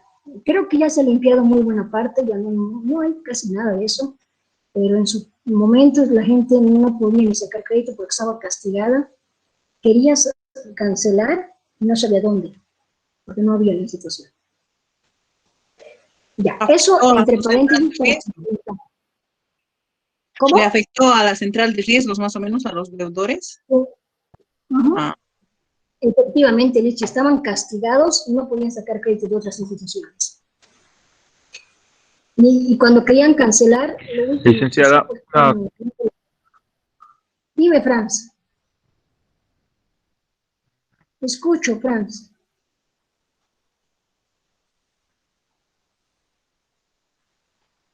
Se ha cortado, ¿no? Franz, ¿querías opinar? Franz, Iván. No. ¿Alguien más quiere comentar algo de esto? Licenciada, yo quería opinar. Buenas noches. Dime, Franz, luego Sheila. ¿Y ¿ya? qué empresa fue la que compró la cartera?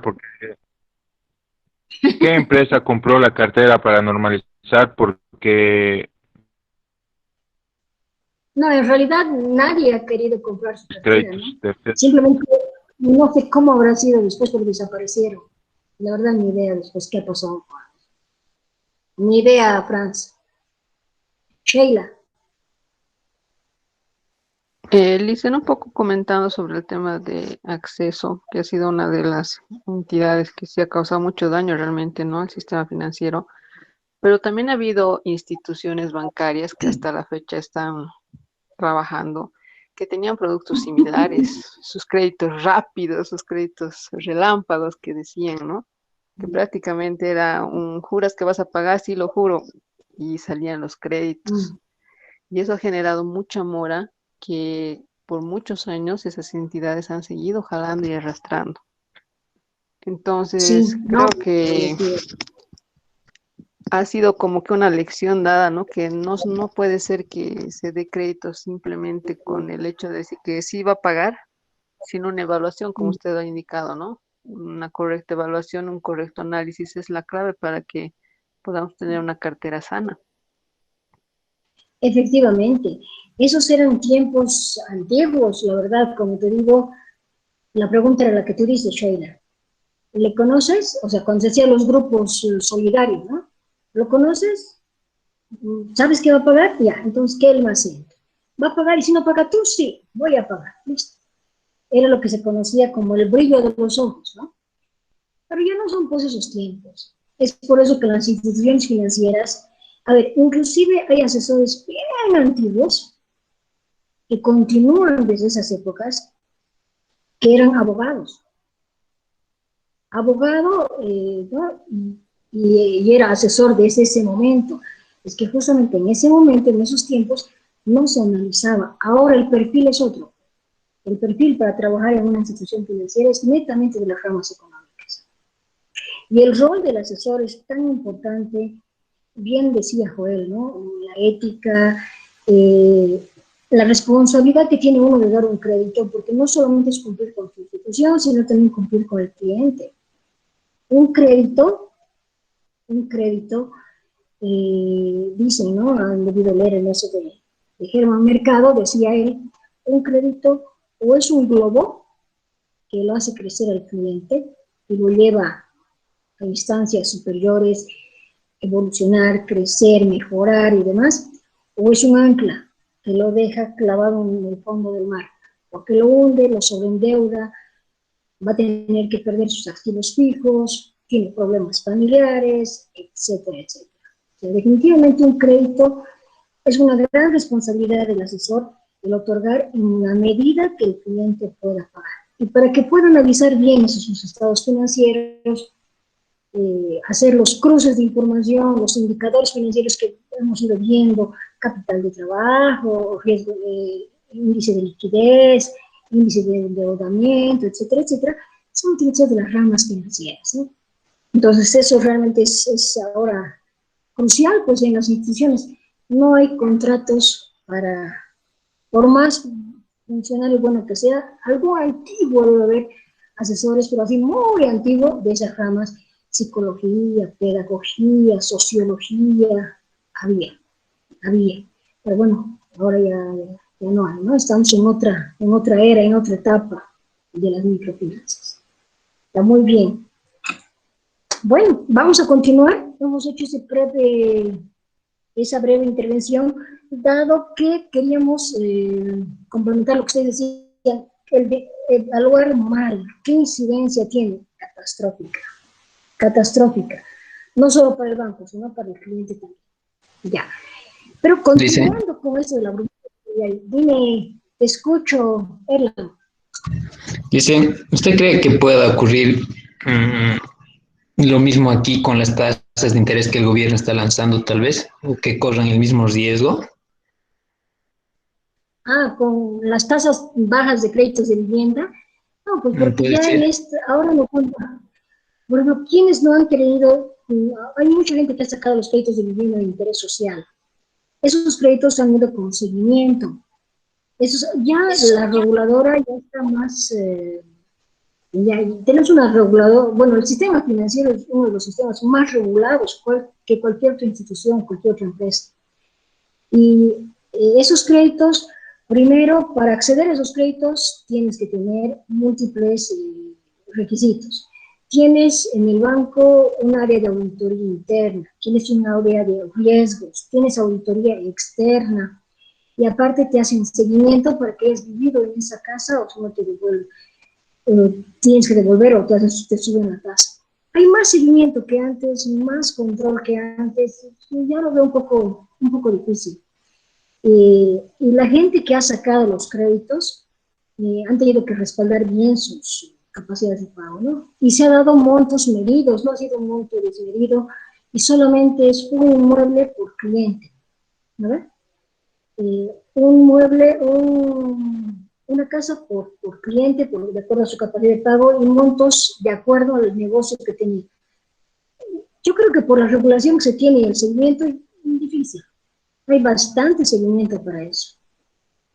¿No? Pero es algo que tenemos que aprovechar. ¿No? ¿Qué me dices? Y en los créditos Caprocen y en este nuevo que ha lanzado de fideicomiso, tal vez. Ese no ha funcionado. Ese no ha funcionado. Por las características, requisitos, todos los bancos han agarrado su fondo para dar esos créditos, pero son tasas muy bajas. A lo último van a empezar a dar, pero muchos bancos que han agarrado los fondos aún no han dado esos créditos, porque no está funcionando. No sé si hay alguien del Banco Unión, porque en el Banco Unión han dado, creo el único banco que ha lanzado fuertemente esto, pero no han dado otros bancos. Por el momento no, solo está el Banco Unión. Pero ahora hay más regulación en el sistema financiero, y es más difícil, por todo lado te regulan, todo te controlan. Hay una ley, y todos los que trabajan en el sistema financiero deberían leerla, tienen la obligación de leerla, la ley 393 de servicios financieros. Ahí te controlan, ya, a raíz de esa ley, a ver, primero, te controlan qué tasa de interés vas a cobrar, qué tasa de interés vas a pagar, te controlan tus contratos. Todos los contratos que ustedes firman, que todos firmamos, sea un contrato de caja de ahorro, un contrato de DPF, un contrato de créditos, todos los contratos antes son autorizados por la ASP. O sea, que nosotros no nos tenemos que preocupar de la letra menuda, son los clientes que no se deberían preocupar, porque esa letra menuda ya la viste la ASP. Todo contrato que se firma tiene que estar debidamente autorizado por la ASP. Entonces, hay mucha regulación, excesiva supervisión. O sea, ahorita es demasiado exagerado ya con los bancos. También que los bancos ahora están casi ahogados, ¿no? Entonces hay demasiada regulación. Está bien. Muchas gracias por su participación. A ver, pero continuamos para que no nos pise el tiempo esto de la burbuja. ¿Qué más? ¿Qué más de esto de la burbuja inmobiliaria? Definitivamente un gran punto, ya hemos visto, ya detalle de las malas evaluaciones que se han tenido. ¿Qué más? Licenciada. Dime, Daniela Paola y Libre Miranda, por favor. Bueno, licenciada, mis compañeros ya han expuesto la mayor parte. Entonces, yo considero 3 factores que han incidido, ¿no?, en la crisis. El primer factor es la falta de información y la subvaloración de riesgos. Esta subvaloración ha sido decisivo en el estallido de la burbuja. Además de que el deseo de altos rendimientos fue una variable que se antepuso a la prudencia financiera. Por otra parte, la falta de regulación y la confianza que la Reserva Federal tenía en la economía de Estados Unidos, ¿no? Estos tres factores considero importantes en esta crisis. ¿Está bien, Daniela? Bien. Liber. Acoplando un poco lo que dijeron mis compañeros, creo que se dijo la mayoría de las cosas. Yo también considero tres factores importantes. Primeramente, el fraude que existía en los CDOs que se puso en la bolsa de valores, que metían créditos de alto riesgo, también de riesgo medio y de que no tienen riesgo, bajos riesgos. Estos lo juntaban y lo ofrecían, ¿verdad? Y la calificadora solo se enfocaba primordialmente en los créditos de bajo riesgo y les daba una calificación alta, lo cual era muy ostentoso para los inversionistas que existían en ese momento, lo cual llegó a afectar a nivel mundial, no solo a Estados Unidos. El segundo punto es, como te mencioné antes, la capacidad de pago, cómo no pedían requisitos para prestar estos créditos, ya que, como se mencionaba antes, el banco no corría ningún riesgo, directamente ese riesgo se pasaba al banco de inversión. Y por último punto, que es la enseñanza que nos deja todo esto, que como el dinero, que la gente se vuelve ciega por el dinero, se podría decir, que al ver que el precio de las casas empezaban a subir, todos se volvieron locos por querer comprar una, ¿verdad? Como mencionaban antes, que tenían 5, 6 y varias casas así, que al final llegó a un punto máximo y empezó a descender el precio, y que ya no, los créditos, por ejemplo, las tasas empezaron a subir y valía más el crédito que tenían con el banco que las casas, entonces era más como factible que la gente empezara a devolver esas casas al banco, y este fue el fruto para que el banco empezara a quebrar, ¿no? Porque se quedaba con casas que nadie quería comprar en ese momento, y la gente creo que estaba más, de que lo que era pobre se quedó aún más pobre. Eso es todo, licenciado. Está bien, perfecto, Liber. Bien. ¿Alguien más?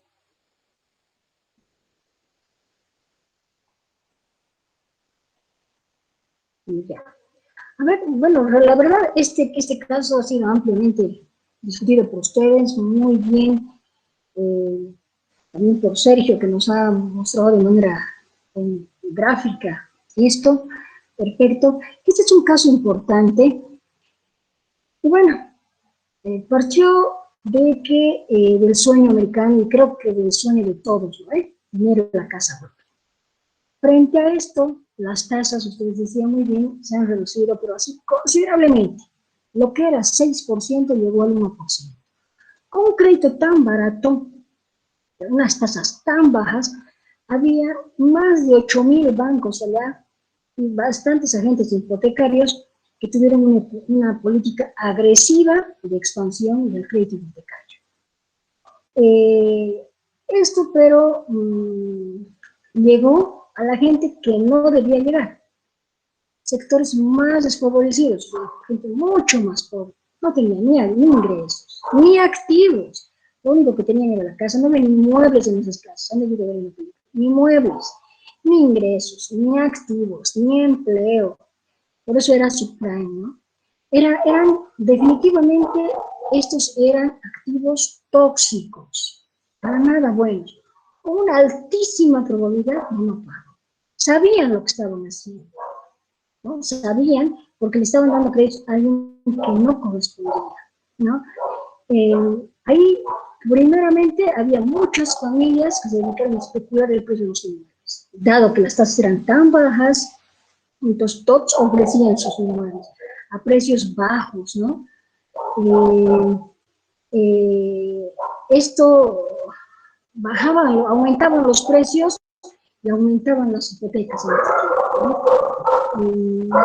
Esto ha sido un proceso realmente donde los activos eran definitivamente tóxicos.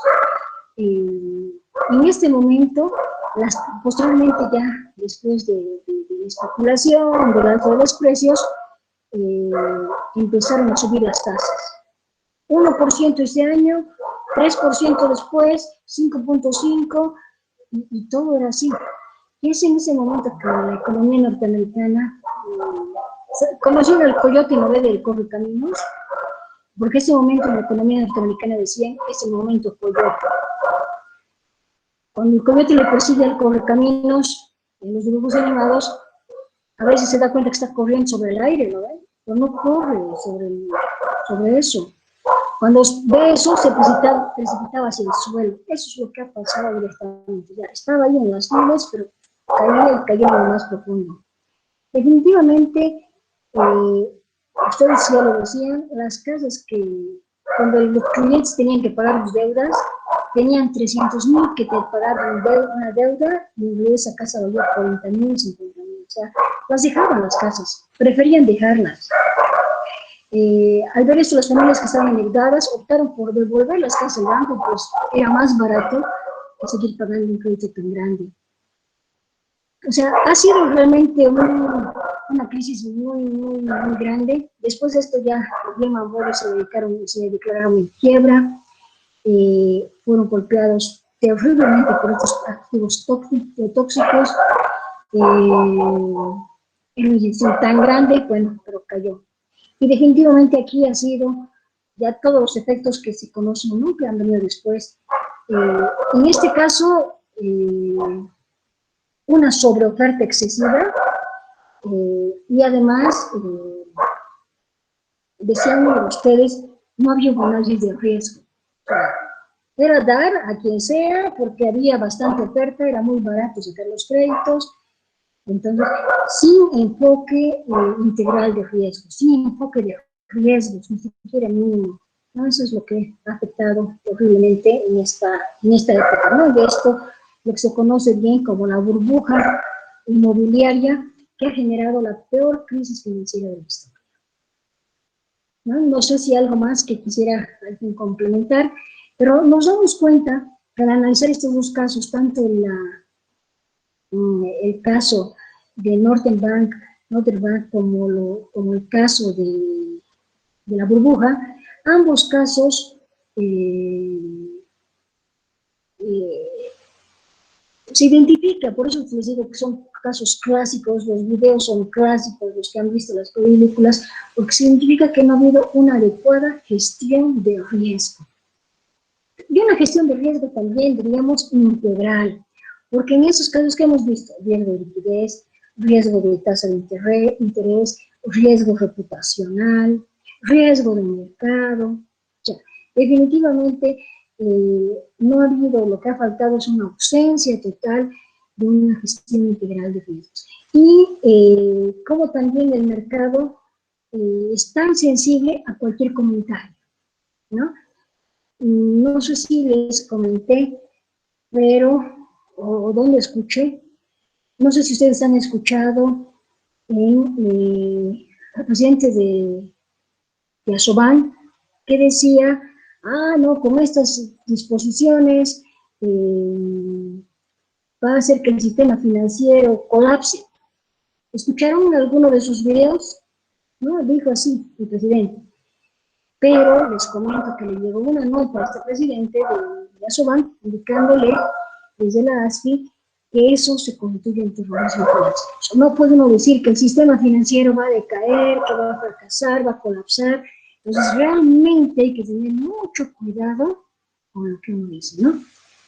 Eso es conocido también como terrorismo de información. Entonces, más aún cuando uno trabaja en una institución financiera, hay que tener mucho cuidado de lo que uno dice. Uno pone un comentario, como hemos visto en el anterior caso de estudio. Lo único que dijo es, ¿recuerdan qué decía? ¿Qué decía en el anterior? Solicitó una línea de crédito al Banco de Inglaterra. Inyección de capital. Exacto, estamos solicitando una línea especial de financiación, así, y listo, bastó eso para que empiece todo el problema. Entonces, definitivamente hay que tener mucho cuidado a veces con los comentarios, ¿no? Y eso está ya penado, de acuerdo a la ley 393, cualquier comentario malintencionado tiene su penalización. Entonces hay que tener mucho cuidado, que dice que como decía, que los accionistas están saliendo de la institución y que ya van a vender sus acciones. ¿Qué va a pasar con el banco? Y ahora quién va a hacer, no sé qué. Entonces es mejor siempre evitar ese tipo de cosas, porque ahí el riesgo reputacional de la institución en su conjunto, ¿no? puede generar malos entendidos como sucedió acá. Entonces, en esos dos casos vemos que no ha habido una gestión integral de riesgos. Entonces, es importante verlo para ver, aunque con ejemplos ajenos, pero reales, identificar bien esto.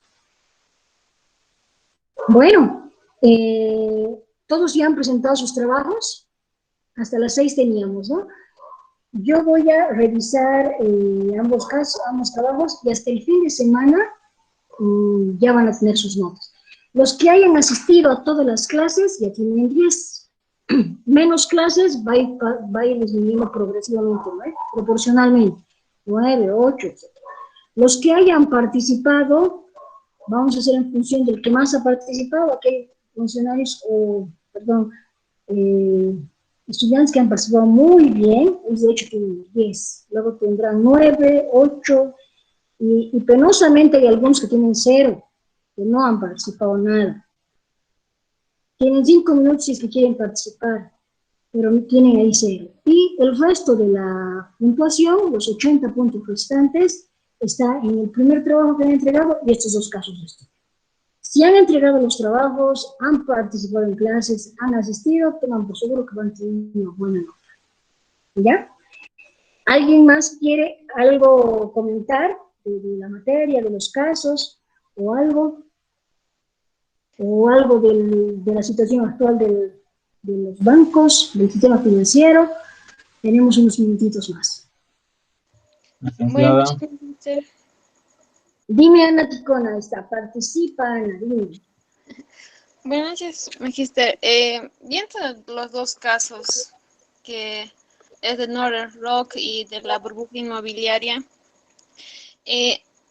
había alertas ya que iba a haber de la burbuja inmobiliaria, pero rumores, todo eso, pero el gobierno estadounidense y la Reserva Federal negó todo eso ante el público, lo cual llamó la atención mucho a los especuladores. Y muchos especuladores de Wall Street vieron la crisis que se avecinaba. Eso se ve en la película, en la primera película, por ejemplo. Y como inversionistas que son los especuladores, vieron una oportunidad de negocio. Y a todo esto apostaron en contra de los CDOs, comprando permutas de incumplimiento a los bancos de inversión y a las aseguradoras para poder ellos obtener una ganancia de las que serían las primas a todo esto. Y en conclusión, una pequeña parte de todo esto, podría decir que los actores responsables a todo esto podrían ser los compradores, porque adquirieron créditos que no podían pagar, y las instituciones financieras también, porque tomaron un riesgo exagerado, y de las autoridades regulatorias que no visualizaron el problema que se avecinaba, y de los bancos por no haber revisado la capacidad de pago de sus clientes, por ejemplo, por no haber pedido certificados de ingreso, historia crediticia, su capacidad de pago, todos esos documentos no hicieron una revisión a todo eso, solo les importó mayormente aumentar sus créditos de vivienda para poder ellos darlos al banco de inversiones, donde ellos le ofrecían una ganancia ellos, y se enfocaron mayormente en eso. Y todo esto ocasionó la burbuja inmobiliaria. Eso sería eso. Definitivamente Ana tiene muchísima razón, ¿no? No hay un culpable, hay muchos culpables. Los supervisores, los bancos, los intermediarios, los clientes. O sea, ¿cómo uno asume sacar un crédito hipotecario de un inmueble si sabe que no tiene capacidad? El oficial de crédito que sabe que no tiene ingresos.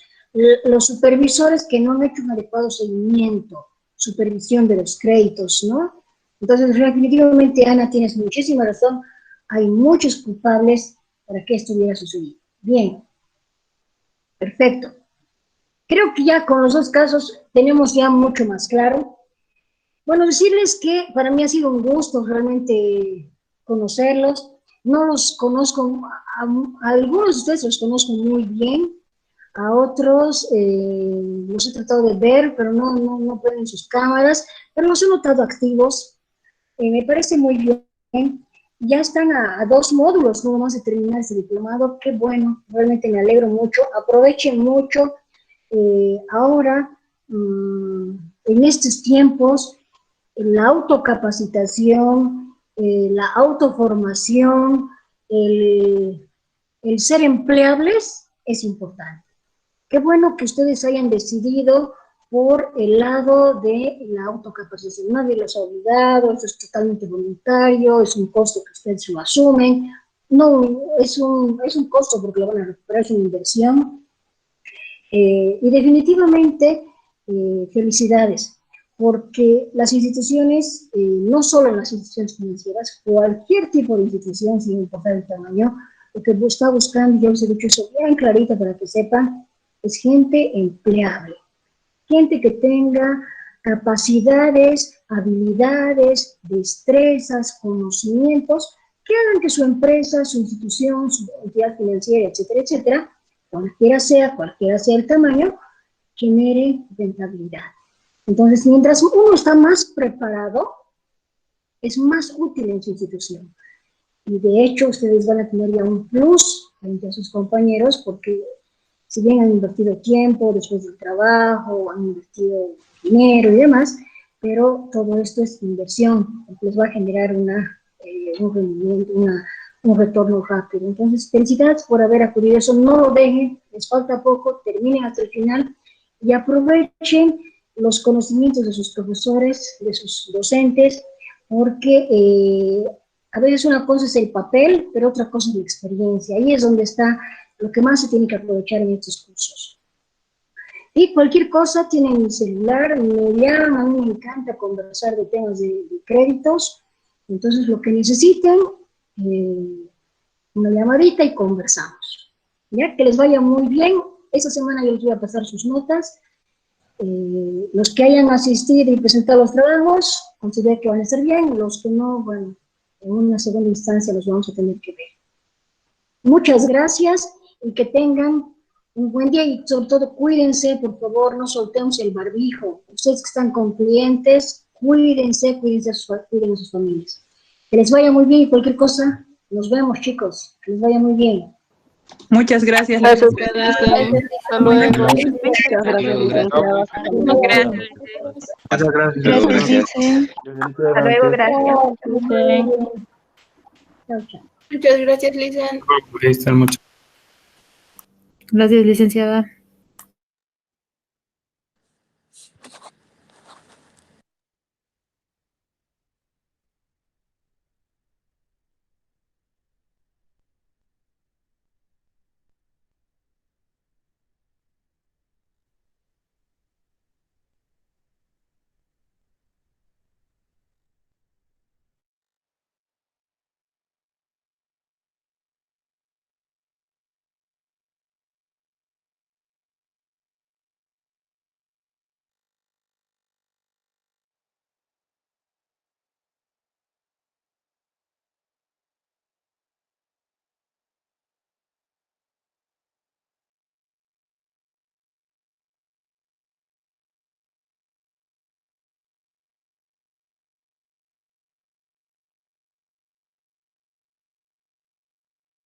Hasta luego.